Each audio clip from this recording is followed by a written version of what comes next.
Welcome back, everybody. Today we're going to be learning why Godzilla should be scared of the new ape. All right, this is my Goju Center. Make sure to check them out, all right? Closer look at this new ape titan and reveal that this guy is not here to play any games. This animal will be a lot more terrifying than you think by the time you reach the end of this episode. To achieve that, we will cover... Will it be more terrifying, though? I mean, like, how much more terrifying? Godzilla is terrifying, bro. I don't think an ape can be that scary.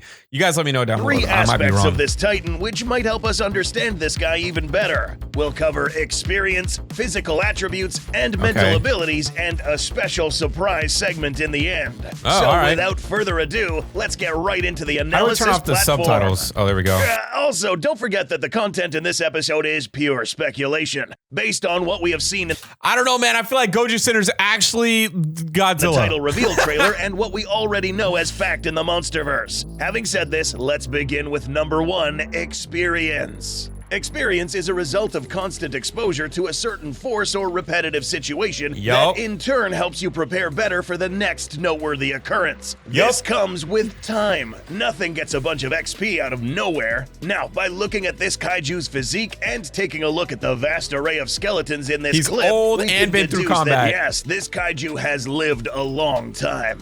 And 2, there might be something special about this guy. It's likely that this thing is a skilled predator. Or you can also use the word hunter. This word now completely sheds new light on this titan. For those of you who consider yourselves hunters, you are now going to like this thing a lot more. Successful predators or hunters all have one thing in common: knowledge. Oh, knowledge. This takes form in many things, such as 1, being able to track prey by identifying game trails, scat, traces of blood, disrupted terrain, heightened senses of smell, etc. 2, knowing how to identify the weak points of said prey, such as the neck, heart, or lungs. And more importantly, number 3, being able to develop a vast array of hunting tools and weapons. But we'll go ahead and add a 4th one. A smart and experienced titan like this will most likely understand that spreading its bandwidth by using traps would be much more useful. That's true. You don't want to have to fight all the time. You definitely want traps. Carefully in strategic locations where titans would wander by. Ensnaring or trapping them where he can comfortably come and kill the trapped kaiju.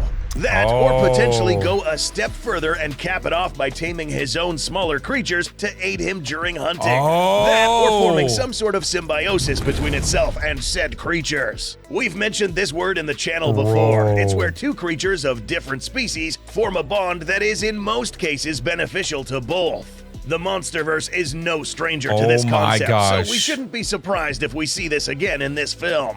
So now that we understand that experience is something that potentially made this guy a good hunter, let's now cover some of its speculative physical abilities. This is gonna be crazy, bro. In this video, we will entertain the idea that this animal can in fact be described as an avid hunter, and go as far as theorizing that this animal is very much fond of this activity. Or else, why would he continue to do this many times? You could also classify him as the apex predator, too, if he has people working for him and he destroyed Godzilla and Kong. We did discuss that this animal is deceivingly strong in a previous episode. But to recap, we mentioned that lanky ape builds don't necessarily mean weak physique. These fast twitch muscles allow this creature to inflict heavy impacts. But today we'll delve further and talk about the insane amounts of reach this animal has, especially when we compare him to Kong.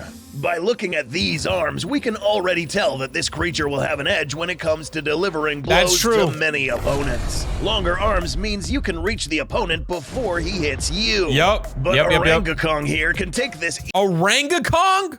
What? Can reach the opponent before he hits you. But Orangakong... Not official, bro. I love that name. Take this even further, literally. Let us remind you that this guy is most likely capable of crafting its own hunting weapons. And a weapon frequently used by hunters that excels in both close and long-range combat are spears. Yeah, dude, even chimpanzees use these in real life. Do they really? Can be used to keep the prey at bay, stab at a distance while keeping the wielder far away, and can be thrown with pretty good accuracy. We discussed how this guy most likely has the knowledge of the weak spots of many kaiju, maybe including Kongs and Godzillas. Knowing exactly where to strike, not just with spears, but with other weapons it might possess, both crafted weapons and powers it may have within its own body. In a previous episode, we discussed that this new kaiju probably has attributes that are not found in this Kong, because this guy's eyes glow blue, suggesting that hollow Earth energy is also a factor here. He ate it. It's possible that over time, this creature learns that dude poops out. That's his poop right there.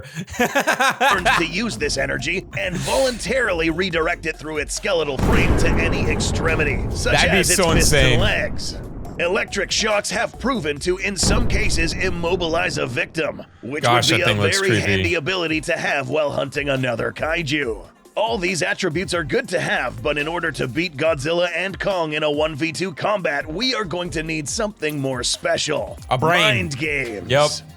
That's right, no Titan can just pull up to Kong and Godzilla with a bunch of spears and hollow Earth energy and expect to win. There's something that this animal probably has that can turn the balance of power. Apes have always been known to be incredibly smart, and some go as far as being able to effectively communicate with other species. We saw this happen in GVK when Kong was actually communicating with Gia. So, can this ape do the same thing or better?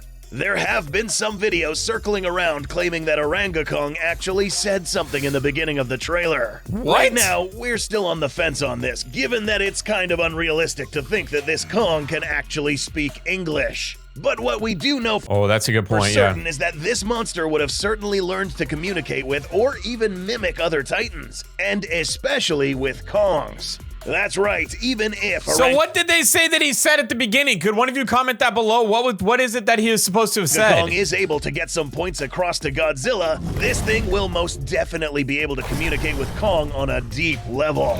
It would have been the first time he actually speaks to a member of his own kind, or close to. If this is true, then we can safely assume that this guy will begin to play mind games with him.